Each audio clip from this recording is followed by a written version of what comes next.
अगर अभी तक आपने केमिस्ट्री में कुछ भी नहीं पढ़ा या फिर कुछ भी पढ़ रखा है तो इस वीडियो को बिल्कुल भी मिस मत करना दोस्तों, क्योंकि रीनीट दोस्तों टाइम बिल्कुल भी नहीं बचा है, एक भी दिन नहीं बचा है रीनीट में। और मैं आपको गारंटी के साथ कह सकता हूं इस वीडियो से 100% क्वेश्चन आएगा और आप देख लेना रीनीट के बाद, कमेंट खुला है।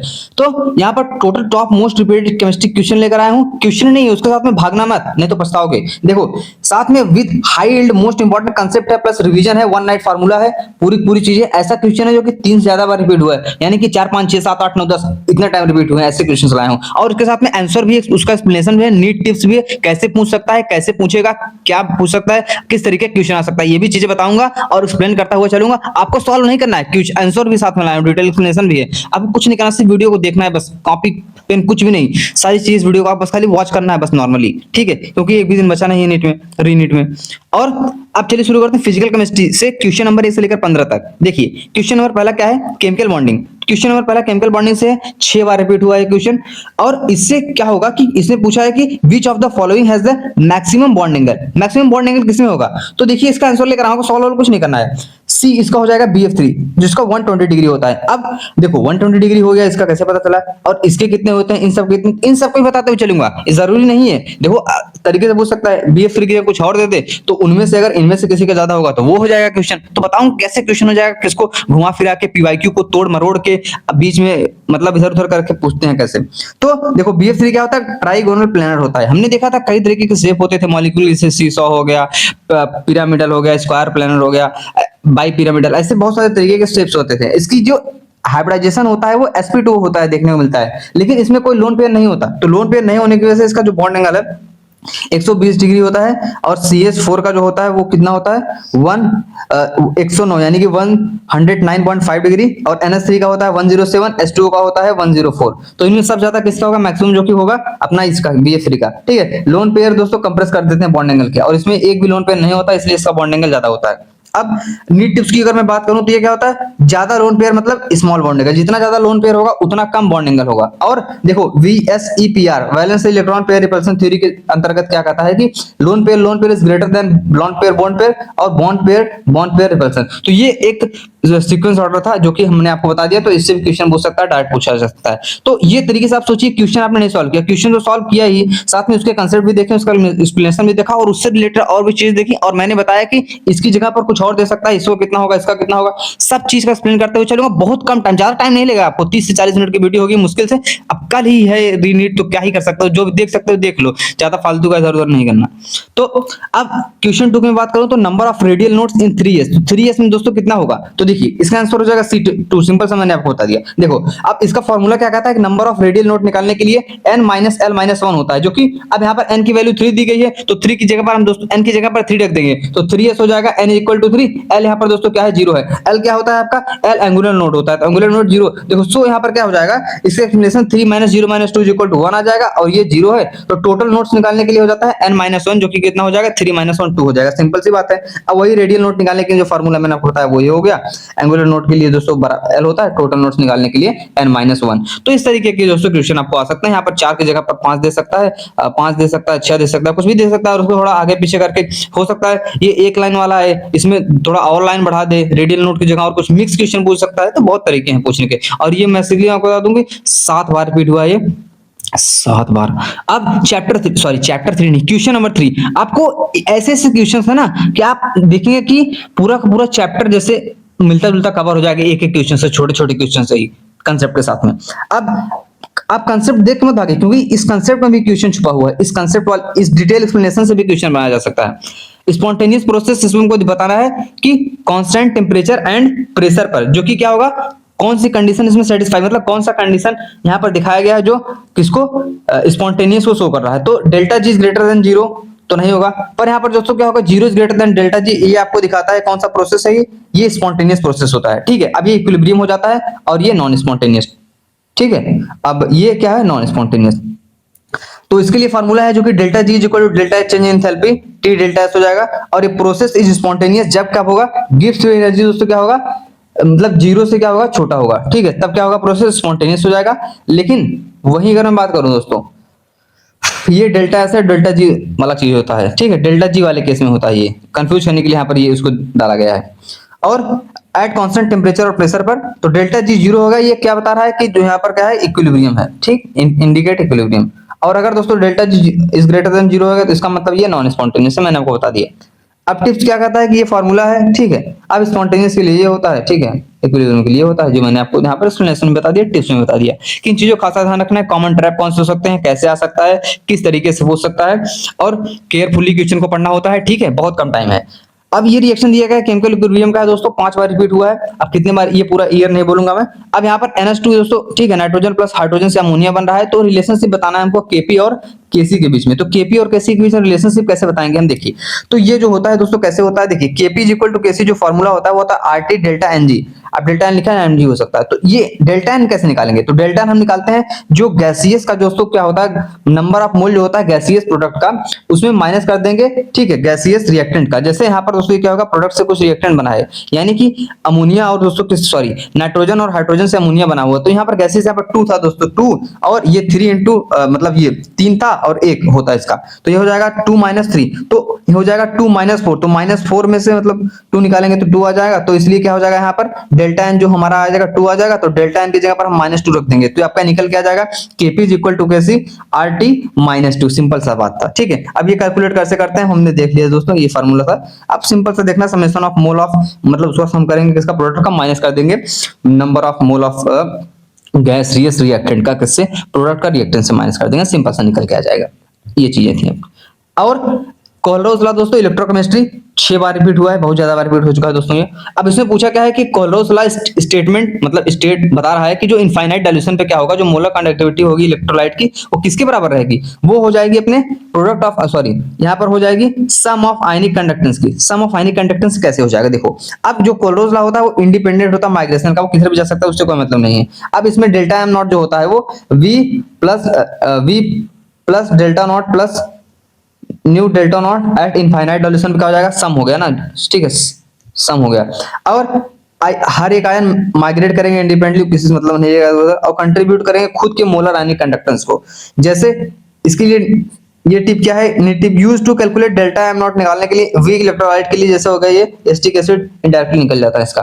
तो ये चीजें थी कुछ दोस्तों हमने जो देखा। अब आगे बढ़ते हैं क्वेश्चन नंबर 6। ये दोस्तों क्वेश्चन नंबर 6 5 टाइम रिपीट हुआ है, और इसमें पूछा गया कि फर्स्ट ऑर्डर रिएक्शन दोस्तों जो होता है वो हाफ लाइफ उसकी कितनी होती है। अब देखो, अब यहाँ पर फर्स्ट ऑर्डर का पूछा गया है, तो ऐसे जीरो ऑर्डर के हाफ लाइफ पूछी जा सकती है, सेकंड ऑर्डर का भी पूछा जा सकता है। तो आपको ध्यान रखना, वो वाला टेबल थोड़ा देख लेना, उसमें सेटिंग दिया गया था।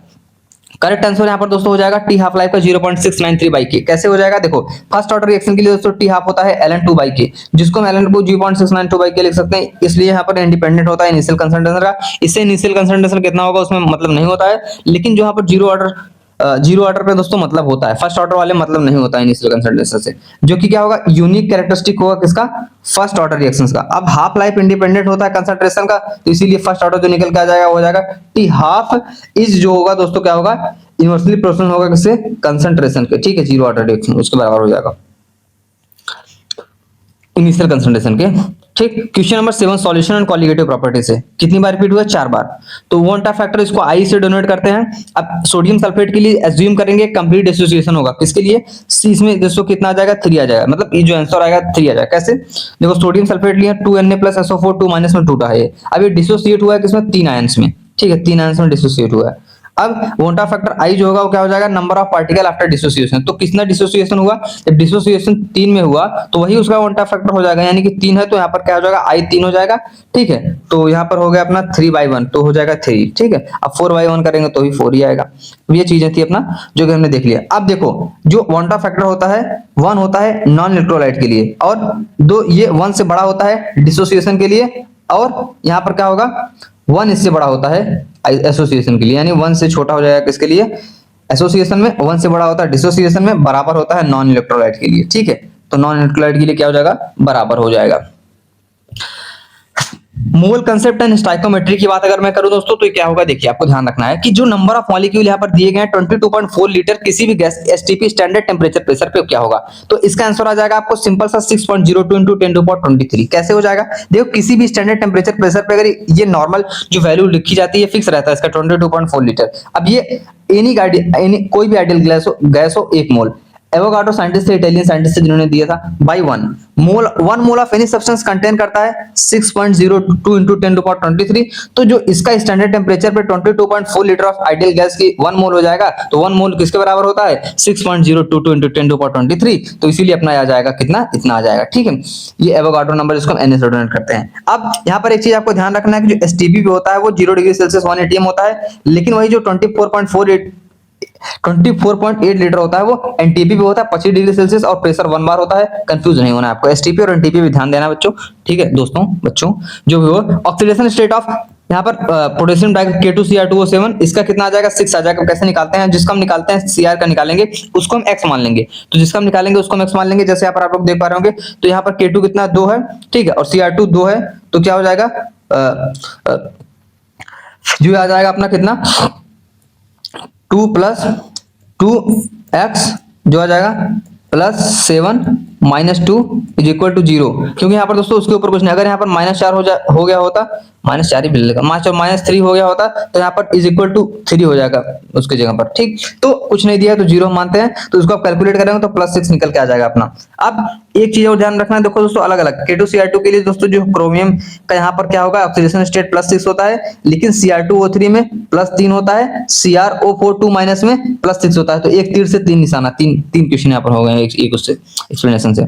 और एक पूछ सकता है, ऑक्सीडेशन निकाल सकता है। की फार्मूला जो हमने देखा दोस्तों, यहाँ पर पीएच क्या होता है -log H+ होता है, और पीओएच पीओएच जो हो जाता है -log OH के बराबर, OH वहां पर जो भी दे रहा है हो जाएगा। ठीक, अब पीएच + पीओएच जो कि = 14 होता है। ठीक, ये पीएच स्केल अपने जानते होंगे। ठीक, power of hydrogen. Delta G क्या होता है, डेल्टा H - डेल्टा T, ये हमने देख लिया था। डेल्टा G0 दोस्तों क्या होता है, यहाँ पर जो है standard gas frequency -RT ln और Kp = Kc डेल्टा Rn हमने देख लिया था, RT delta n। First order के लिए ये होता है रिएक्शन, देखी थी हमने। रेट कैसे निकालते हैं, ये रेट कांस्टेंट K होता है, फिर concentration of A, concentration of B, उसके पावर में जो भी दोस्तों 1 यहाँ पर जैसे मान लो n हो गया, इसके पावर में यहाँ पर 2 हो गया, मतलब ऐसे यहाँ पर ठीक है निकालते हैं, ऑर्डर निकल जाएगा। जैसे फर्स्ट 2 3 आ गया तो ऐसे हो सकता है। अब ये डेल्टा m दोस्तों यहाँ पर क्या है जो हमने देखा कोल्डरोज लॉ के लिए। और ई नॉट सेल क्या होता है, होता है E naught cathode - E naught anode. Common trap क्या होता है, एसटीपी वर्सेस एनटीपी हमने देख लिया था दोस्तों, फिर से बोलने की जरूरत नहीं है। और केपी केसी बराबर तभी होगा जब डेल्टा एन 0 आ जाएगा। डेल्टा एन वही मतलब गैसियस रिएक्टेंट माइनस प्रोडक्ट जो मोल गैस होते हैं उसके। स्पॉन्टेनियस में क्या होता है दोस्तों, 0 बड़ा होता है किससे, डेल्टा जी से, और इसमें डेल्टा एस दोस्तों delta S greater than 0 not always. Delta S अलग चीज है, डेल्टा जी अलग चीज है। ठीक, और एंट्रोपी और gas free energy. T half of first order reaction is concentration dependent होता है, लेकिन वो 0 वाला डिपेंडेंट होता है। नोड की बात करें तो रेडियल के लिए ये फार्मूला होता है, टोटल के लिए हमने देख लिया था क्या होता है। बहुत कम टाइम के अंदर कंसेप्ट के साथ में फार्मूला रिवाइज करता हुआ चल रहा हूँ। क्वेश्चन नंबर 11 न्यूक्लियर केमिस्ट्री दोस्तों आ गया। अब ये अगर आपने हमारा वो वाला वीडियो देख रहा होगा, कौन सा वीडियो सर, अगर वो फिजिक्स वाला जो जिसमें हमने कंप्लीट फिजिक्स बताया था 30 मिनट में ये कर लो इतने मार्क्स ग्रांटेड, उस वाले वीडियो में इसके बारे में बताया कि जब ये चेंज होता है atomic number of the element कैसे कितने का इंक्रीज आता है कितने का डिक्रीज आता है। तो ये इंक्रीज बाई 1 आ जाएगा कैसे, देखो जब बीटा डीके होता है तो न्यूट्रॉन कन्वर्ट हो जाता है proton plus electron plus anti neutron में, और मास नंबर सेम रहता है लेकिन बट एटॉमिक नंबर इंक्रीज हो जाता है बाई 2 से। ठीक, ये चीजें हैं। और यहाँ पर अल्फा डीके में क्या होता है, Z-2 आ जाता है, Z2 आ जाता है, A4 आ जाता है। मतलब Z क्या है यहाँ पर दोस्तों, एटॉमिक नंबर, ठीक है, और मास नंबर। तो इसमें एटॉमिक नंबर इंक्रीज बाई 2 और mass number by 4। Beta decay में क्या होता है, ये मतलब सेम मतलब रहेगा Z, लेकिन 1 से इंक्रीज करेगा, ठीक है, 1 से डिक्रीज करेगा। लेकिन इसमें दोस्तों 1 से इंक्रीज करेगा, बीटा डीके की बात हो रही है ना, 1 से इंक्रीज करेगा और ये सेम रहेगा। गामा डीके में क्या होता है कि कोई भी चेंज नहीं आएगा एटॉमिक नंबर और मास नंबर में। ये चीजें थी सर, और ये चीजें थी। अब क्वेश्चन नंबर 12 क्या कहता है कि आयनिक इक्विलिब्रियम का 4 बार रिपीट हुआ है, ये बताने की जरूरत नहीं। पीएच दिया गया है 0.001 मोल HCl सॉल्यूशन का। अब क्या बताना है हमको, करेक्ट आंसर इसका C3 हो जाएगा। कैसे, HCl एक स्ट्रॉन्ग एसिड होता है, तो हमने देखा था पीएच वाला फार्मूला जो आप लगाए थे, जो पीएच होता है क्या होता है -log एसिड। एसिड मतलब जो यहाँ पर क्या होते हैं, एसिड क्या होता है H+ रिलीज करते हैं, बेस OH- रिलीज करते हैं, सिंपल सा बात है। तो यहाँ पर H+ की जगह HCl हो जाएगा। तो ये यहाँ पर क्या होगा दोस्तों, इसको आप मतलब हम डेसिमल इधर लेकर आएंगे तो -3 हो जाएगा, तीन प्लेस के पास है, तो हो जाएगा 10⁻³ और ये pH हो जाएगा -log H+ के बराबर, तो -log H+ हो जाएगा -log 10⁻³ जो कि 3 आ जाएगा इसकी वैल्यू, तो 3 आ गया। अब स्ट्रॉन्ग एसिड के लिए दोस्तों pH -log एसिड होता था, और बेस के लिए होता था pH -log बेस, और pH = 14 - pH भी आप इसको लिख सकते हैं रीअरेंज करके। ये चीजें थी। क्वेश्चन 13 थर्मोकेमिस्ट्री का क्वेश्चन है। Enthalpy of atomization of carbon यानी ग्रेफाइट दोस्तों क्या होता है, एलोट्रोप होते हैं कार्बन के, ग्रेफाइट, डायमंड, बकमिस्टर, फ्लोरेंस, ये सब होते हैं। अब कन्वर्ट होगा 1 मोल ग्रेफाइट गैसीय स्टेट में, कैसे? देखो एंथैल्पी ऑफ एटमाइजेशन जो होती है, एंथैल्पी चेंज जब 1 mole of substance completely convert हो जाता है किसमें, एक्वस गैसीयस उसमें एटम में, तो जो यहाँ पर कार्बन दोस्तों ग्रेफाइट है, कार्बन गैसीयस में है, यहाँ पर सॉलिड में है ग्रेफाइट, और ये गैस है, तो ये डेल्टा जो जाएगा इसके लिए आ जाता है 700 मतलब 716 किलो जूल पर मोल है, ठीक ये आता है इसके लिए। अब सब्लिमेशन ऑफ कार्बन जो होगा is equal to atomization enthalpy के बराबर होता है, और हमेशा ये इंडोथर्मिक होता है, ठीक है। इसमें जो डेल्टा एच हो जाता है पॉजिटिव देखने को मिलता है, और इसमें क्या होता है पॉजिटिव देखने को मिलता है, लेकिन एक्सोथर्मिक वाले में नेगेटिव हो जाता है, ठीक। Which property generally increase across period from left to right? तो लेफ्ट टू राइट जाने से कौन सी प्रॉपर्टी इंक्रीज करती है वो हम देखेंगे यहाँ पर। तो सिंपल सी बात है, इलेक्ट्रोनेगेटिविटी रिलीज करती है, कैसे? देखो अक्रॉस पीरियड अगर हम जाते हैं यानी कि लेफ्ट टू राइट अगर हम जाते हैं तो क्या होगा, न्यूक्लियर चार्ज इंक्रीज कर जाएगा, और वाइल एटॉमिक रेडियस क्या हो जाएगी, घट जाएगी।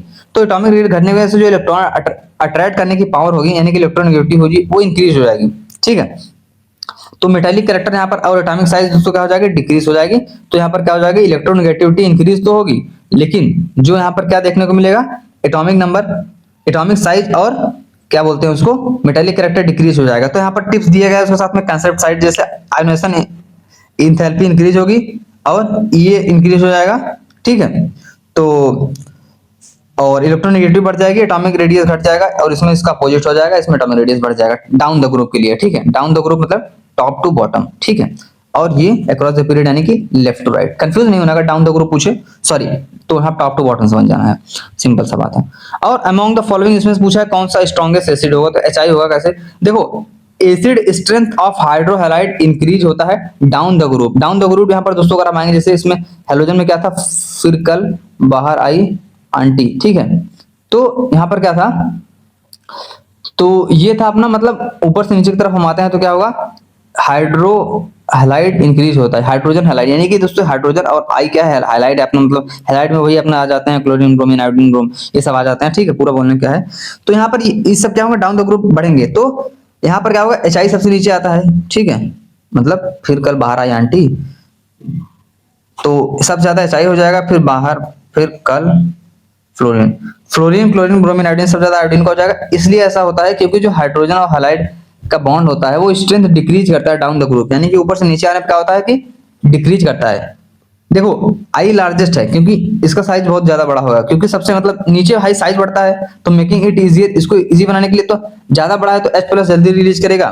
तो नोट यहाँ पर आपको ध्यान रखना है, HF होता है वो वीक एसिड होता है, किसके, despite high electronegativity of fluorine की कंपैरिजन में, ये चीजें थी। अब HF जब वीक एसिड है वाटर में, तो इसके लिए सब ज्यादा HI हो जाएगा, फिर HBr हो जाएगा, तो इसके लिए क्या हो जाएगा, रिलीज करना H+ आसान हो जाएगा, तो फिर HI हो जाएगा, फिर HBr, फिर HCl much greater than HF, किसमें, एसिडिक स्ट्रेंथ में, ठीक। एसिडिक स्ट्रेंथ का जो जितना H+ दे देगा उसका उतना ज्यादा एसिडिक स्ट्रेंथ होगा।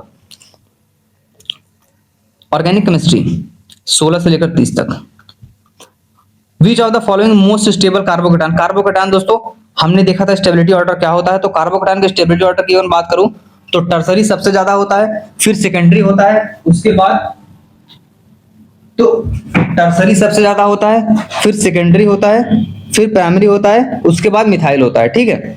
तो इसमें क्या जाएगा, जो टर्सरी कार्बोकेटान होता है वो क्या होता है, stabilize by hyperconjugation from no alpha hydrogen, इसमें देखने को मिलेंगे, और प्लस आई इफेक्ट लगेगा, प्लस आई प्लस एम, हमने देखा था ना काफी सारे एरोमेटिक आरोही, ठीक है, आरोही मतलब इफेक्ट होते थे, ठीक है, ये resonance, hyper conjugation, inductive, aromatic, तो इसमें प्लस आई इफेक्ट लगेगा 3 मिथाइल ग्रुप, ठीक है। तो सब ज्यादा इसमें टर्सरी आ जाएगा, तो ये आ जाएगा अपना टर्सरी वाला। नीट टिप्स उसमें क्या कहते हैं कि स्टेबिलिटी ऑर्डर जो सब ज्यादा अल्काइल का होगा, फिर बेंजाइल और is approximately equal to tertiary, secondary and primary, फिर मिथाइल, फिर विनाइल और फिर फिनाइल आ जाएगा। तो इससे एक क्वेश्चन आपका ये भी हो गया, ये भी होगा, तो एक क्वेश्चन से आप 3-3 4-4 क्वेश्चन करते हुए जा रहे हैं, साथ में रिवीजन करते हुए जा रहे हैं, बहुत जबरदस्त तरीके है। इस क्वेश्चंस को ऐसे डिजाइन किया है कि क्वेश्चन तो कम, कंसेप्ट और फार्मूला ज्यादा है। अब ल्यूकास टेस्ट यूज किया जाता है डिस्टिंग्विश बिटवीन किसके बारे में देखो। ल्यूकास टेस्ट कैसे होता है, ये anhydrous zinc chloride concentrate hydrochloric acid यानी कि हाइड्रोक्लोरिक एसिड या फिर हाइड्रोजन क्लोराइड आप कह सकते हैं HCl को, जो कि टर्सरी अल्कोहल हो। अब इसमें क्या होगा, इमीडिएट टर्बिडिटी देखने को मिलेगी, लेकिन जो सेकेंडरी अल्कोहल होता है उसमें 5 मिनट बाद टर्बिडिटी आती है, मतलब जम जाता है थोड़ा सा टर्बिडिटी धुंधलाटा। अब प्राइमरी अल्कोहल में कोई टर्बिडिटी नहीं देखने को मिलेगी रूम टेम्परेचर के ऊपर। अब reactivity based on HCl via SN1 reaction SN2 unimolecular bimolecular reactions होती थी ये। तो इसमें क्या होगा कि अपना जो आ जाएगा वो आ जाएगा primary secondary and tertiary alcohol. अब ल्यूकास टेस्ट सिर्फ वर्क करता है अल्कोहल के लिए, अप टू 6 कार्बन होने चाहिए तब तक वर्क करेगा, ठीक है, जो वाटर सॉल्युबल होंगे। अब टर्सरी इंस्टेंट देता है, सेकेंडरी स्लो देता है, प्राइमरी में कोई रिएक्शन नहीं होता है, ठीक है। यहाँ पर हमने देख लिया चीज। टेस्ट से भी आया, डिस्टिंग्विश टेस्ट से भी क्वेश्चन आता, ठीक है सर, हमने देखा था। ये तो हो गया क्वेश्चन। राउंड ला दोस्तों क्या होता है, P is equal to x a p naught a और x b is equal to p naught b ideal solution के लिए, ठीक है। Vapour pressure of pure a, मतलब ये जो होता है क्या बोलते हैं आइडियल सॉल्यूशन के लिए होता है। आइडियल नॉन आइडियल दो तरीके के होते थे, राउंड ला जो फॉलो करते थे वो आइडियल होते थे और उसमें पॉजिटिव डेविएशन नेगेटिव डेविएशन तो सब चीजें होती थी। ग्राफ वगैरह उसका देख लेना एक बार। तो डेल्टा एफ इसमें आ जाएगा दोस्तों आई के एफ एम के बराबर हो जाएगा, डेल्टा टी बी आ जाएगा आई के बी एम और पाई जो है उसमें ऑस्मोटिक प्रेशर हो जाएगा आई एम आर टी के बराबर। वॉन्टा फैक्टर दोस्तों बड़ा होगा किसके लिए, डिसोसिएशन के लिए, छोटा होगा एसोसिएशन के लिए। और इसमें एसिडिक स्ट्रेंथ हमने देख लिया था। Across period ionization energy increase होती है और डाउन द ग्रुप डिक्रीज होती है। इलेक्ट्रोनेगेटिविटी दोस्तों FON फोन F फिर fluorine oxygen nitrogen chlorine chlorine polling scale के हिसाब से, ठीक है। अब एटॉमिक स्ट्रक्चर से ऑलमोस्ट सभी सवाल पूछा जाता है।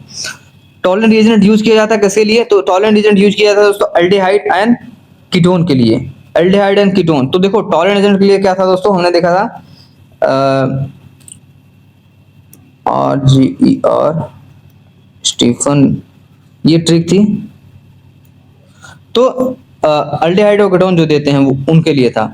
तो इसमें क्या होगा, टॉलरेंट रिएजेंट जो होता है वो AgNH3 का होल ट्वाइस 2+ हो जाएगा। OH माइनस ऑक्सीडाइज करेगा एल्डिहाइड को कार्बोक्सिलेट में, सिल्वर मिरर फॉर्म होगा और कीटोन रिएक्ट नहीं करेगा एक्सेप्ट सिर्फ मिथाइल कीटोन को छोड़ के आइडोफॉर्म टेस्ट। आइडोफॉर्म टेस्ट क्या होता है, देखो रिएक्शन इसके लिए क्या कहती है, RCHO अल्कोहल है प्लस टॉलरेंस रिएजेंट है और इसके बाद यहाँ पर अपना बन गया, ठीक है, RCO कीटोन प्लस यहाँ पर Ag का PPT बनेगा 4NH3। टॉलरेंस टेस्ट जो होता है silver mirror is equal to aldehyde. Fehling test जो होता है वो होता है ब्रिक रेड प्रिसिपिटेट बनता है और एलिफेटिक एल्डिहाइड ओनली। तो इसमें आ जाएगा अपना कौन सा, aldehyde and ketone. Question number 19, the correct order of basicity order पूछा है अमाइन का किसमें, एक्वस सॉल्यूशन में। ये भी ध्यान रखना है, एक्वस की जगह पर दोस्तों गैसियस भी हो सकता है, ठीक है, गैसियस भी हो सकता है। तो पूछा किसमें है, अब देखो एक्वस सॉल्यूशन क्या होता है, जो बेसिसिटी ऑर्डर होता है पहले सेकेंडरी आती है फिर टर्सरी फिर प्राइमरी फिर अमाइन नॉर्मल, मतलब तो सेकेंडरी आएगा फिर अपना आ जाएगा, सॉरी टर्सरी आएगा फिर आ जाएगा थर्ड सेकेंडरी टर्सरी फिर प्राइमरी। तो इसलिए ये होता है क्योंकि कंबाइन इफेक्ट लगता है प्लस आई का और सॉल्वेशन यहाँ पर हाइड्रेशन देखने को मिलेगा। टर्सरी अमाइन जो होते हैं उसके पास मोर प्लस आई इफेक्ट होंगे बट सॉल्वेशन बहुत कम होगा, जो कि इनको बनाएंगे सेकेंडरी को मोस्ट बेसिक बना देंगे ना कि टर्सरी को। लेकिन नीट टिप्स देखिए आप, यहाँ पर एक्वस पूछा गया था, अगर गैसियस पूछेगा तो आपको ध्यान रखना है गैसियस वाले में टर्सरी आ जाता है फिर प्राइमरी, सॉरी गैसियस वाले में टर्सरी आ जाता है फिर सेकेंडरी फिर प्राइमरी, लेकिन एक्वस वाले में पहले सेकेंडरी आएगा फिर टर्सरी आएगा फिर प्राइमरी आएगा। एरोमेटिक अमाइन में क्या होता है, एरोमेटिक एलिफेटिक ज्यादा बड़ा होता है एरोमेटिक से, किसमें अमाइन वाला कंडीशन में। एरोमेटिक समझते हैं वो बेंजीन टाइप और एलिफेटिक नॉर्मल लीनियर। विच रिएजेंट कन्वर्ट डायोल यानी कि इसको विसिनल बोलते हैं। तो देखो OSO4 followed by H2O2 peroxide sodium hydroxide और H2O2 गिव देता है सिन एडिशन। सिन मतलब जैसे दोस्तों सेम साइड पे लग जाते हैं और अपना जो ये क्या बोलते हैं इसको, ये होता है ट्रांस। तो इसमें सिन एडिशन देगा 2H ग्रुप का अक्रॉस डबल बॉन्ड के फॉर्म जो करेगा cis1,2 डायोल, जिसको हम विसिनल डायोल के नाम से भी जानते हैं, cis1,2 डायोल को। अब ये क्या है, सिन हाइड्रोक्सिलेशन यहाँ पर देखने को मिलेगा। तो OSO4 जो होता है वो सिन डायोल है। तो यहाँ पर कोल्ड KMnO4 जो कि बेयर टेस्ट में बेयर एजेंट बोल सकते हैं इसको, ये सिन डायोल देता है जो कि पिंक से कलरलेस पूछा जा सकता है दोस्तों रीनीट में। हॉट KMnO4 जो होता है वो ऑक्सीडेटिव क्लीवेज होता है, इसमें ऑक्सीडेटिव क्लीवेज देखने को मिलता है, तोड़फोड़ होगा। तो इसका आ जाएगा अपना वही फैला वाला आ जाएगा, ठीक है। और SN2 रिएक्शन दोस्तों फेवरेट। SN2 रिएक्शन क्या होती है, बाई मॉलिक्यूलर रिएक्शन होती है, हमने देखा था। अब इसमें क्या होती है, ये बैक साइड से अटैक करेंगे न्यूक्लियोफाइल का। इसमें न्यूक्लियोफाइल का जो अटैक होगा पीछे से होगा, कोई भी रिएक्शन दी गई मान लो। अब इसमें क्या होगा, इन्वर्जन ऑफ कॉन्फ़िगरेशन देखने को मिलेगा जो कि फेवर करेगा प्राइमरी अल्काइल को। और हैलाइड इसमें क्या होता है, लेस स्टेरिंग हिंडर्स देखने को मिलता है। और strong nucleophiles, polar protic solvents like DMSO और एसीटोन, ठीक है, डाइमेथाइल सल्फेट से कुछ। तो अब SN1 यहाँ पर tertiary protic solvent racemization, SN2 primary strong nucleophilic और अप्रोटिक सॉल्वेंट और इन्वर्जन देखने को मिलेगा। तो इसमें प्राइमरी अल्काइल हैलाइड सी आ जाता है। Secondary structure of protein is stabilized by, तो देखो इसमें एक पूछा गया था नीट 2026 में भी क्वेश्चन, इससे ही अल्फा हेलिक्स और बीटा हेलिक्स, तो उसमें पूछा था सेकेंडरी प्रोटीन में कितना वो देखने को मिलता है। तो ये अपना हो जाएगा जो है किससे जुड़े होते हैं, हाइड्रोजन बॉन्ड से स्टेबलाइज होते हैं। तो इसमें क्या होगा, अल्फा हेलिक्स और बीटा प्लेटेड सीट देखने को मिलती है जो कि मेंटेन की जाती है इंट्रामोलिक्यूलर, और दो तरीके के हाइड्रोजन बॉन्डिंग होते हैं, इंट्रा और इंटर। तो इसमें क्या होगा, इसके बीच में लगे हुए CH2NH group of the peptide backbone. Peptide bond जो होता है मेंटेन करता है प्राइमरी स्ट्रक्चर को। तो प्राइमरी पेप्टाइड बॉन्ड जो हो जाएगा secondary hydrogen bond, tertiary disulphide as hydrogen bond ionic hydrophobic, और क्वाटर्निक हो जाता है hydrogen bond ionic. Which of the following is an electrophile substitution reaction of benzene? तो इसमें क्या होगा, देखो बी हो जाएगा nitration with HNO3 nitric acid और सल्फ्यूरिक एसिड। तो इसमें हो जाएगा नाइट्रेशन जो कि बेसिस ऑफ ES। ES क्या होता है, इलेक्ट्रोफिलिक एरोमेटिक सब्स्टिट्यूशन, एरोमेटिक का सब्स्टिट्यूशन होगा जो कि H2SO4 प्रोटोनेट करेगा, प्रोटोन मतलब H+ रिलीज करना, HNO3 to generate nitronium ion जैसे NO2+, और जो एक्चुअल इलेक्ट्रोफाइल होंगे वो अटैक करेंगे बेंजीन रिंग पे, ठीक है। नीट टिप्स क्या कहती है, जो इलेक्ट्रोफाइल एरोमेटिक सब्स्टिट्यूशन रिएक्शन होती है उसमें nitration, halogenation, sulphonation, Friedel Crafts, alkylation, acylation, all reaction of aromaticity से होती हैं। तो ये चीजें थी, इतनी चीजें तैयार हो गई, आपको ध्यान रखना है चीजें। तो इसमें क्या जाएगा अपना, वही आ जाएगा जो होता है sucrose is disaccharide made up of glucose and glucose का बना हुआ होता है, जैसे sucrose alpha D glucose beta D fructose. तो इसमें क्या होगा, ग्लूकोज आपको देखने को मिलेगा किसमें, सॉरी सुक्रोज में आपको क्या मिलेगा, फ्रक्टोज और ग्लूकोज। तो ये क्या है, एक नॉन रिड्यूसिंग शुगर होती हैं, क्योंकि यहाँ पर जो ग्लाइकोसिडिक बॉन्ड होगा कार्बन फर्स्ट से जो जुड़ा होगा ग्लूकोज और कार्बन 2 ऑफ फ्रक्टोज, तो ब्लॉक करेंगे दोनों एनोमेरिक कार्बन को। लैक्टोज जो हो जाएगा ग्लूकोज प्लस गैलेक्टोसाइड के बराबर, जो कि माल्टोज हो जाएगा ग्लूकोज प्लस ग्लूकोज के बराबर। क्योंकि यहाँ पर दोस्तों क्या होता है, सुक्रोज जो कि नॉन रिड्यूसिंग होता है, वहीं माल्टोज और लैक्टोज जो होता है वो रिड्यूसिंग शुगर होता है, पूछा भी गया था क्वेश्चन 2026 में। सुक्रोज क्या होता है, इन्वर्ट शुगर हाइड्रोलाइसिस के जरिए बनता है। तो ये चीजें थी कुछ हमने देखा, लेकिन जो कंप्लीमेंट्री बेस पेयरिंग होती है डीएनए में, नेक्स्ट क्वेश्चन 25 रिपीट हुआ है 3 टाइम। तो इसमें आपको देखने को मिलता है क्या कि एडेनिन का थाइमिन के साथ, गुआनिन का साइटोसिन के साथ, जो जुड़े हुए होते हैं। जो एडेनिन होता है अपना क्या होता है, थाइमिन के साथ 2 हाइड्रोजन बॉन्डिंग से जुड़ा होगा, और गुआनिन दोस्तों 3 हाइड्रोजन बॉन्डिंग से जुड़ा होगा साइटोसिन के साथ में। अब यही डीएनए की बात हो रही है, लेकिन अगर आरएनए आएगा तो उसमें यूरासिल रिप्लेस कर देगा थाइमिन को। तो यहाँ पर पेयरिंग हो जाएगी, पेयरिंग विथ यू के साथ में करेंगे तो जीसी हो जाएगा, और हैज 3 हाइड्रोजन बॉन्ड, और जो कि मोर स्टेबल होगा। तो ये हमने देख लिया, 2 hydrogen bonding, 3 hydrogen bonding, RNA UGC higher gene content, higher melting temperature. तो ये चीज अब की रिएक्शन कुछ aldol condensation RCHO plus CH3CO beta hydroxyaldehyde, Cannizzaro reaction में 2H2CHO SC यहाँ पर हो जाएगा दोस्तों। यहाँ पर क्या हो जाएगा, कार्बोक्सिलिक एसिड यहाँ पर फिर होगा ROH alcohol, no alpha hydrogen देखने को नहीं मिलेगा। हॉफमैन ब्रोमोमाइड, इसमें हो जाएगा RC1H2 bromine plus sodium hydroxide, RNH2 बनेगा आपको दोस्तों अमाइड। और यहाँ पर दोस्तों ये हो सकता है कि अलग अलग तरीके के बन सकते हैं, प्राइमरी सेकेंडरी ये सब भी देखने को मिल सकता है। फ्रीडल क्लाफ्ट की बात करें तो एरोमेटिक हाइड्रोकार्बन, एरोमेटिक हाइड्रोजन यहाँ पर कुछ भी है, RX अल्काइल हैलाइड यानी AlCl3, और फिर बनेगा ये एरोमेटिक, यानी कि उसके साथ R ग्रुप लगे हुआ है, मिथाइल मिथाइल जैसे लगा हुआ रहेगा बेंजीन साथ में। टॉलेंट टेस्ट सिर्फ एल्डिहाइड के लिए होता है, कीटोन के लिए नहीं होता है, और फॉर्मिक एसिड के लिए नहीं होता है, not formic acid except iodoform CH3CHO group, not all ketone.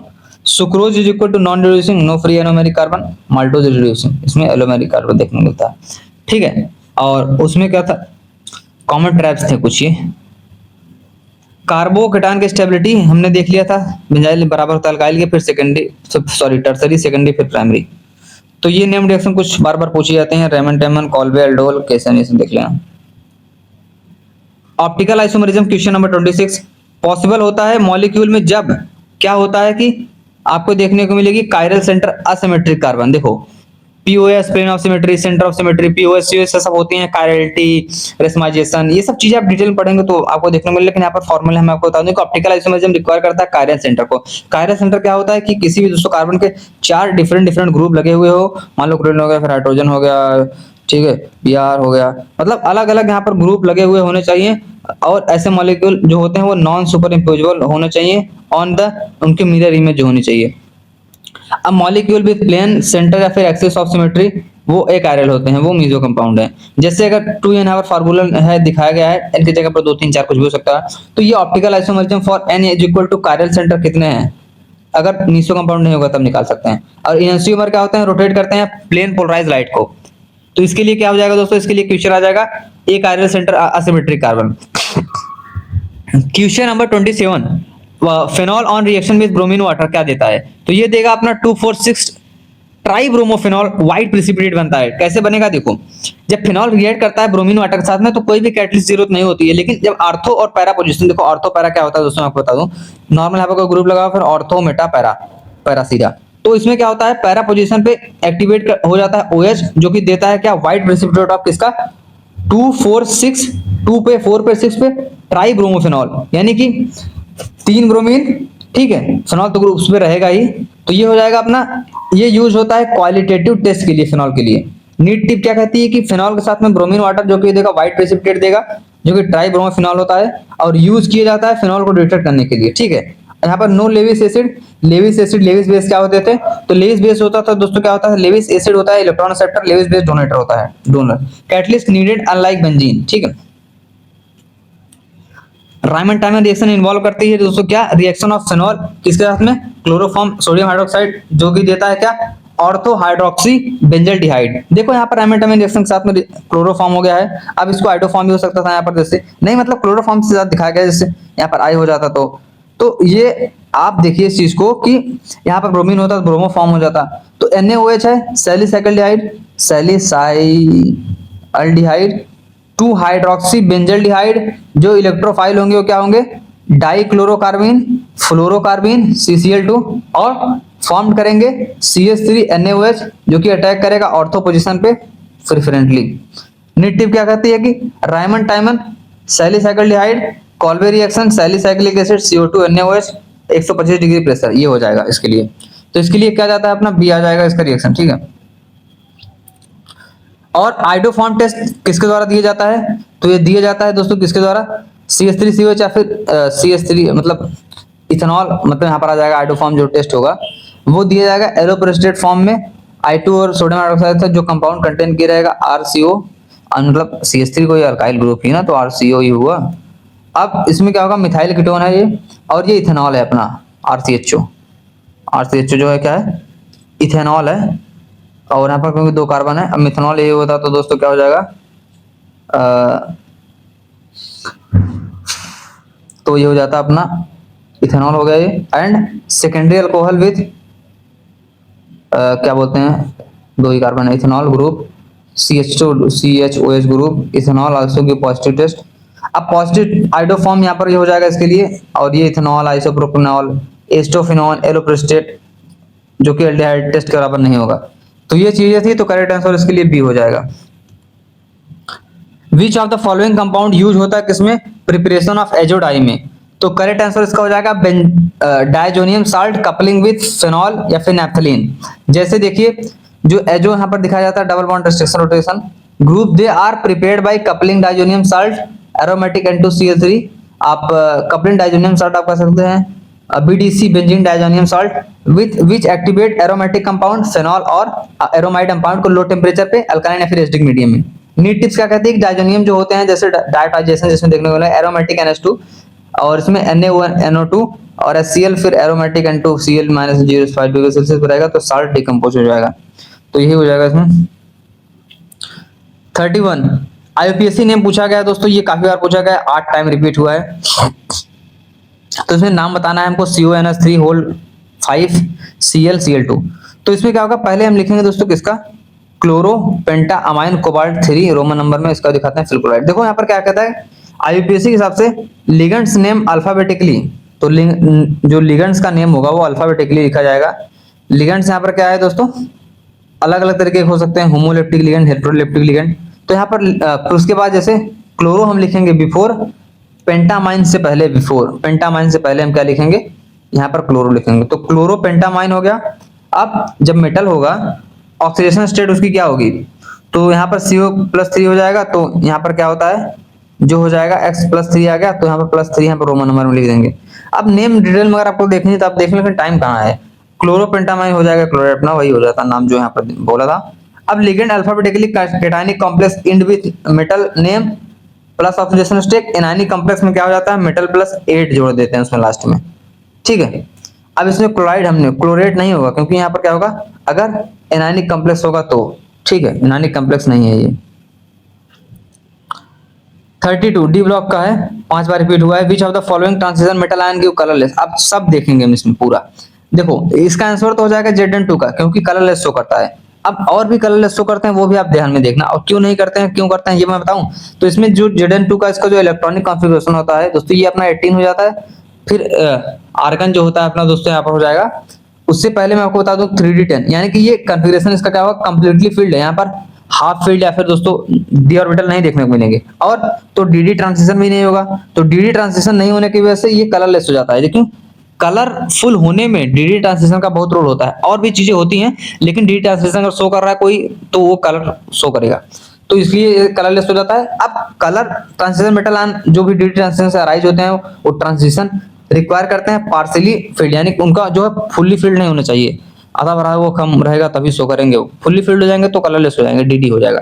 अब इसमें कौन कौन शो करता है, जैसे Zn+2 में हो गया तो ये शो करता है कलरलेस। अब Sn3+ हो गया, अगर यहाँ पर Sn3+ दिया होता ZnCl2 की जगह पर, तो सॉरी Sc3+ दिया होता तो भी ये आंसर हो जाता, और इसकी जगह पर अगर Ti+4 दिया होता तो भी ये होता, Cu+ दिया होता तो भी यही हो जाता कलरलेस। बाकी दिया तो यही है, ठीक है। तो ये तीर से 4-5 निशाना हो गया। अब which of the following is the correct structure of PCl5 का करेक्ट स्ट्रक्चर क्या होगा, तो ट्राइगोनल बाइपिरामिडल होगा। तो PCl5 क्या होता है, sp3 हाइब्रिडाइजेशन देखने को मिलता है, 5 बॉन्ड पेयरिंग होती है इसमें, और कोई भी लोन पेयर नहीं देखने को मिलेगा। तो लोन पेयर ना होने की वजह से इसका शेप क्या है, ट्राइगोनल बाइपिरामिडल, 3 इक्वेटोरियल पे लगेंगे और 2 एक्सियल पे लगेंगे। तो क्लोरीन यहाँ पर 120 डिग्री के बनाएंगे एंगल, और जो ये हो गया 90 डिग्री के बनाएंगे, यानी कि दोस्तों बी मतलब एक्सियल यहाँ पर बनेंगे क्लोरीन 2। तो यहाँ पर क्या होंगे, ये कमजोर होते हैं, ये axial bond are no longer and weaker होते हैं, और मतलब लंबे होते हैं, वीकर होते हैं, 90 डिग्री बनाते हैं। इसमें 5 बॉन्ड पेयर होता है, PCl5 में 0 लोन पेयर होता है। अब एक और देखिए, अब वहीं अगर दोस्तों ऐसा 4 दे दिया तो यहाँ पर P4 की जगह पर यहाँ पर दोस्तों यहाँ पर बोल दिया कि which of the following is correct structure for SO4, PCl5 ना देखे तो क्या होगा, तो इसमें 4 बॉन्ड पेयर 1 लोन पेयर देखने को मिलेगा, सीसा देखने को ऑप्शन नहीं है। तो अब ये चीजें हैं, और IF3 दे दिया तो 3 bond pair 2 lone pair T shape, तो मतलब और भी दे सकता है। तो आपको ऐसा ध्यान रखना है कि स्ट्रक्चर आपको ध्यान रखना है, स्ट्रक्चर से क्वेश्चन पूछा जा सकता है। अब ये कुछ की फैक्ट थे, वही primary protein structure, primary peptide bond, secondary hydrogen bond में जिसमें अल्फा हेलिक्स और बीटा प्लेटेड सीड आ जाते हैं, और टर्सरी में डाइसल्फाइड देखने को मिलेगा, हाइड्रोजन बॉन्ड और हाइड्रोफोबिक, और क्वार्टरनी में मल्टीपल पॉलीपेप्टाइड हमने देख लिया था। और ये डीएनए वगैरह किससे जुड़े होते हैं, कितने बॉन्डिंग से, कितना कायरल सेंटर के लिए कौन मेजर कंपाउंड नहीं होगा। और SN1 क्या फेवर करती है, by tertiary plus polar protein solvent, जो कि स्माइजेशन देती है, इन्वर्जन देता है। रूम टेम्परेचर पे ये क्या होगा दोस्तों, ल्यूकोस्टेशन 2-5 मिनट लगेगा, प्राइमरी में कोई रिएक्शन नहीं होगा, ठीक है। टर्सरी वाले में तुरंत टर्बिडिटी देखने को मिलती है, सेकेंडरी वाले में 5 मिनट लगता है, प्राइमरी में कुछ नहीं होता है। और इसके साथ ट्राइब्रोमोफेनॉल बन जाता है, कोई कैटालिस्ट नहीं होती है, अनलाइक द बेंजीन। और GSU रिएक्शन मैकेनिज्म से हर साल क्वेश्चन पूछता है, ध्यान रखना है। अब H2SO4 एक्ट करेगा ऑक्सीडाइजिंग एजेंट में विच ऑफ द फॉलोइंग के साथ में, तो ये कार्बोकेटायन हॉट कंसंट्रेट H2SO4 के साथ में, जैसे देखिए यहाँ पर हमने ये ले लिया, ठीक है। अब ऑक्सीडाइज करेगा carbon plus oxygen plus 2HSO4, जो बने कार्बन डाइऑक्साइड 2SO, और ये हो जाएगा 2H2O। अब यहाँ पर क्या होगा, S जो होगा H2SO4 में रिड्यूस होगा, कहाँ से 6 से 4 में चला गया, यहाँ पर रिडक्शन हो गया है, ठीक है, SO2 में। यानी कि यहाँ पर दोस्तों क्या था, तो यहाँ पर यह दोस्तों क्या था, +6 में +4 में चला गया, 2 का चेंज आया है, और एक्ट करेगा एसिड की तरह। अब H2SO4 क्या होता है, ऑक्सीडाइजिंग एजेंट है, तो डाइल्यूट H2SO4 एसिड कंसंट्रेशन और H2SO4 डिहाइड्रेटिंग एजेंट हो जाएगा, ठीक है। तो ये था कंसंट्रेटिंग H2SO4 क्या होता है, डिहाइड्रेटिंग एजेंट, और H2SO hot concentrating H2SO4 oxidizing agent. और डाइल्यूट H2SO4 क्या होता है, एसिड कंसंट्रेशन। अब ये ब्लीचिंग पाउडर दोस्तों क्या होता है, CaOCl2 कैल्शियम ऑक्सीक्लोराइड, और ये ब्लीचिंग पाउडर लीजिए calcium hypochloride chloride CaOCl Cl2 और CaOCl2, इसको ऐसे भी लिख सकते हैं। प्रिपेयर होता है किससे, by passing Cl2 over slack lime, बुझा हुआ चूना कैल्शियम हाइड्रोक्साइड 40 डिग्री सेल्सियस पे, तो ये बनाएंगे इसके साथ में, तो हमको कैल्शियम मिल जाएगा ये, ठीक है, ब्लीचिंग पाउडर प्लस पानी भी निकलेगा। Bleaching is due to nascent oxygen की वजह से, ठीक है। अब ब्लीचिंग पाउडर जो होता है वो इसके बराबर नहीं होता है कैल्शियम हाइपोक्लोराइड, क्योंकि बोथ रिलीज होते हैं, बोथ रिलीज करते हैं क्लोरीन हाइपोक्लोरस एसिड को, ठीक है, ये हो जाएगा इसके लिए। 37 लैंथोनाइट कॉन्ट्रैक्शन कास्ड बाय, किसके द्वारा लैंथोनाइट कॉन्ट्रैक्शन होता है, तो इसमें सिंपल सी बात है, क्वेश्चन पूछा गया था नीट 2026 में, increase in nuclear charge with poor shielding by 4f electron. देखो एटॉमिक नंबर जैसे इंक्रीज करता है लैंथोनाइट में, मतलब लैंथियम से ल्यूटियम तक, तो प्रोटीन यहाँ पर क्या, सॉरी प्रोटॉन जो होंगे वो ऐड हो जाएंगे, तो यहाँ पर क्या होगा न्यूक्लियस, लेकिन जो 4f इलेक्ट्रॉन होते हैं पुअर शिल्डिंग देखने को मिलेगी इसमें, और जो इफेक्टिव एंड न्यूक्लियर चार्ज होंगे आउटर इलेक्ट्रॉन के वो इंक्रीज हो जाएंगे धीरे धीरे, और काज करेंगे एटॉमिक रेडियस को, जो कि डिक्रीज हो जाएगा मतलब धीरे धीरे। अब लैंथोनाइट कॉन्ट्रैक्शन कंसीक्वेंस जिरकोनियम और hafnium have nearly identical radius 5d और element are similar to 4d, important for JEE2, JEE वाले भी देख लेना भाई। Confirmatory test for SO4 minus ion क्या होता है, BaCl2 बैरियम क्लोराइड सॉल्यूशन जो देता है वाइट प्रेसिपिटेट किसमें, हाइड्रोजन क्लोराइड या फिर हाइड्रोक्लोरिक एसिड HCl में। तो इसमें क्या होगा, देखो SO4 माइनस B2, एक समझ से आप क्वेश्चन नहीं सॉल्व करे तो आप कंसेप्ट पढ़ रहे हैं, समझ लो बस सिंपल सा। तो ये व्हाइट प्रेसिपिटेट बन जाएगा बेसो4 का, तो बेसो4 बैरियम सल्फेट, ये प्रेसिपिटेट क्या होगा, इनसॉल्युबल होगा डाइल्यूट HCl में, जबकि डिस्ट्रीब्यूट करेगा इसको BaCSO3 से BaCO2 जो कि डिसॉल्व होता है HCl में। अब नीट टिप क्या कहती है, जो BSO4 होता है व्हाइट प्रेसिपिटेट होता है और इनसॉल्युबल होता है HCl में, जो कि SO4 माइनस बराबर होगा कंफर्म BSO3 जो कि डिसॉल्व होगा HCl में, जो कि डिफरेंस क्रिएट करेगा। तो ये हो गया।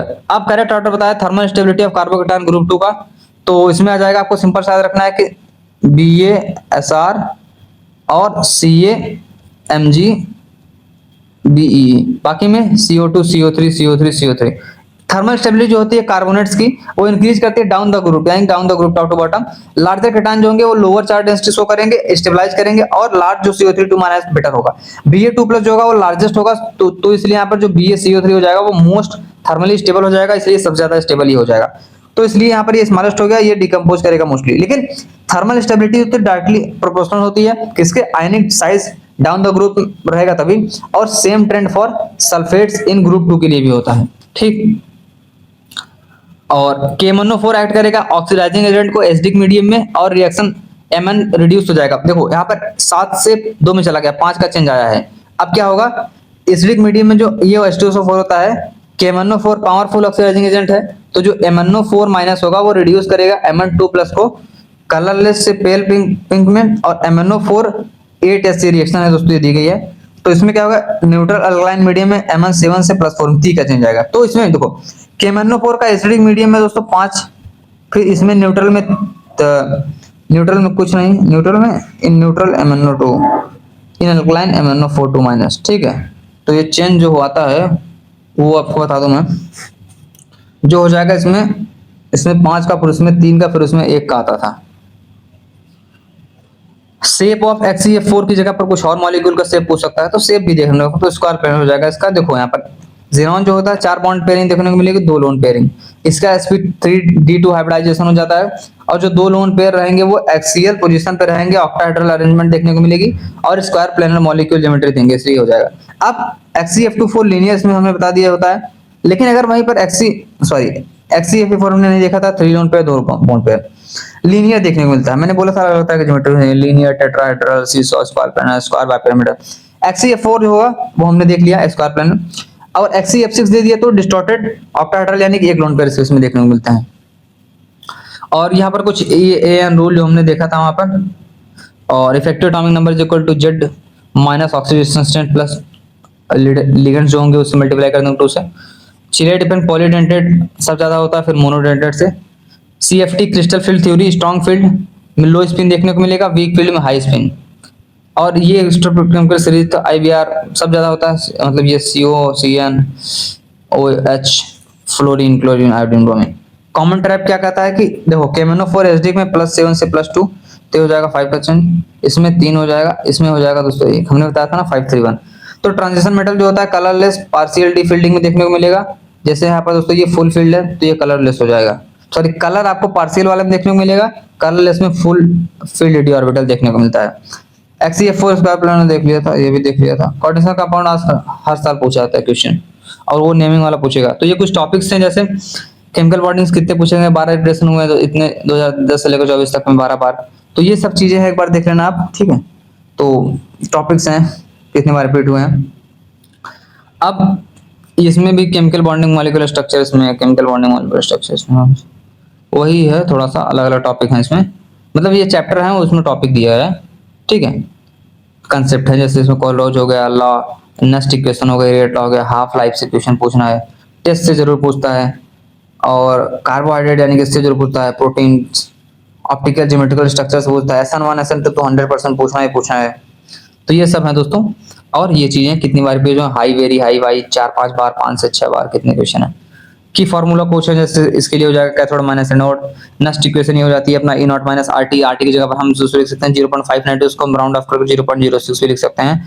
तो ये हो जाएगा अपना अपॉन n की वैल्यू कुछ दी रहेगी, जो भी चेंज आएगा जितना वहां पर, तो n फैक्टर। तो बाकी 25 डिग्री सेल्सियस पे लॉक क्यों हो जाएगा। बाकी डेल्टा G नॉट जो होता है वो स्टैंडर्ड कैप्सूल हो जाता है माइनस NF E नॉट, जो कि होता है माइनस RT ln के बराबर, और डी बाई हेगल और ओनसेंगर यहाँ पर डेल्टा एम जो होता है delta minus B under root C. Degree of dissociation first Faraday first law, यहाँ वाट हो जाएगा जेड आई इंटू टी, और ये हो जाएगा m by N F into Q charge है। थर्मोडायनेमिक इक्वेशन की बात में हमने देख लिया था, ये भी देख लिया था।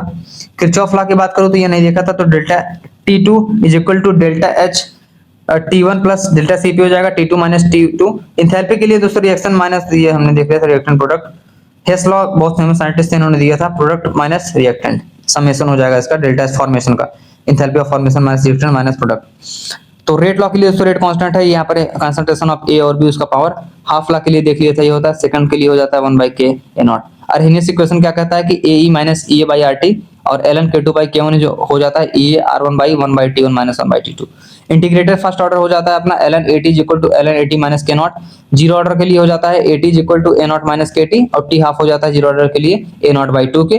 फर्स्ट ऑर्डर के लिए हो जाता है कितना 0.69/K, ठीक। नेम रिएक्शन जैसे एल्डोर कंडेंसेशन हो गया आपको, ठीक है, कैनिजेरो हो गए, रेमाटेमन हो गया, कोल्बे हो गया, हॉफमैन हो गया, क्लेमेंसन हो गया, वोल्फसन हो गया, बेयरवेन। तो ये सब चीजें एक बार देख लेना आप, ठीक है। और सैलिसिलिक एसिड हो गया, कीटोन से एस्टर, फिर ये डबल बॉन्डिंग CH2NH2, तो ये सब चीजें हैं, ठीक है दोस्तों। नेम रिएक्शन वगैरह देख लेना, एक क्वेश्चन पूछेगा, ज्यादा नहीं पूछेगा रीनीट में। नीट 2026 में नेम रिएक्शन से एक भी क्वेश्चन नहीं पूछा था, और एक भी डायग्राम नहीं आया था, एक भी स्टेटमेंट बेस, एक भी असर्शन रीजन नहीं आया था। तो ये चीजें थी। और बायोलॉजी की बात हो रही थी यहाँ पर। पीरियोडिक ट्रेंड की बात अगर मैं करूं तो एटॉमिक रेडियस इंक्रीज करता है डाउन द ग्रुप, डिक्रीज करता है अक्रॉस द पीरियड, यानी कि left to right. Ionization energy decrease करती है डाउन द ग्रुप, ये हमने देख लिया था, सिर्फ किसको, बेरिलियम और बोरोन को छोड़ के, और नाइट्रोजन ऑक्सीजन को छोड़ के। इलेक्ट्रॉन एफिनिटी दोस्तों क्या होती है, जनरली इंक्रीज करती है अक्रॉस द पीरियड में। यहाँ पर फ्लोरीन का एक्सेप्शन है, OF due to repulsion small size की वजह से। इलेक्ट्रॉन नेगेटिविटी दी गई है कुछ, यहाँ पर फ्लोरीन की 3.98 है, ऑक्सीजन के 3.4 है, नाइट्रोजन की 3.4 है, क्लोरीन की क्या है, सबसे ज्यादा किसकी होती है दोस्तों, फ्लोरीन की इलेक्ट्रॉन नेगेटिविटी होती है। और फिर इसके ऑक्सीजन के, फिर नाइट्रोजन, क्लोरीन, फिर कार्बन। मेटालिक कैरेक्टर दोस्तों इंक्रीज करता है down the group, decrease the across the period. कुछ इंपॉर्टेंट ऑक्सीडेशन स्टेट दिए हैं, क्रोमीन, मैग्नीज के, आयरन के, कॉपर के और वेनेडियम के। इतना शो करता है +2 +3 +4 +5 शो करता है। V2 वेनेडियम पेंटॉक्साइड यूज होता है कॉन्टैक्ट प्रोसेस में, ये पूछा गया था किसको, नीट 2026 में। नहीं मतलब पर ये जरूर पूछेगा इससे, तो ये बॉक्स ये श्योर शॉट है, इस वीडियो से क्वेश्चन पूछना है, चाहे पेपर कोई बने, क्योंकि सिलेबस तो ही रहेगा। बाकी कौन Mn2 प्लस शो करता है, 4 6 जो भी होगा अपना देख लेना। अब नेमिंग की बात अगर मैं करूं कोऑर्डिनेशन कंपाउंड में, तो पहले लिगेंड अल्फाबेटिकली लिखते हैं विदाउट मल्टीप्लाइंग प्रीफिक्स को, फिर उसके बाद क्या लिखते हैं, मेटल प्लस ऑक्सीडेशन स्टेट को। एनायनिक कॉम्प्लेक्स में दोस्तों लास्ट में 8 जोड़ देते हैं, जैसे फेरेट, आयरन है तो फेरेट जोड़ देंगे, कॉपर है तो क्यूपरेट, फिर Ag है तो अर्जेंटेट। तो ये हो गया। अब ई एजेंट क्या होता है, जेड माइनस ऑक्सीडेशन स्टेट, तो हमने देख लिया था। See basic crystal field theory देख लिया था, chelating agent EDTA, ethylene diamine tetraacetate, ये होता फॉर्म करता है 6 coordination compound complex, highly stable होता है ये। Isomerism, linkage, NO2 ionisation, hydrate, geometric trans और optical. Gas law and KTG की बात करूं तो PV equal to nRT ideal gas में हो जाता है ये चीज। Van der Waals force, Graham law, half R, kinetic energy 3/2 RT पर मोल यूआरएमएस हो जाएगा √3 RT/m। Boyle's law PV constant होगा और ये फिक्स रहेगा। चार्ल्स में क्या होता है, टेम्परेचर V/T कांस्टेंट रहेगा, Pn फिक्स रहेगा। Real gas ideal gas Z equal to PV equal to NRT. यहाँ पर 1 ग्रेटर होगा जिससे अट्रैक्टिव फोर्स यहाँ पर डोमिनेट करेगी, ठीक है, और पर्सन होगा यहाँ पर। तो ये था आपका कंप्लीट दोस्तों, हमने देखा कंसेप्ट वगैरह, क्वेश्चन वगैरह। तो thank you so much guys, all the best for university 2026। Thank you.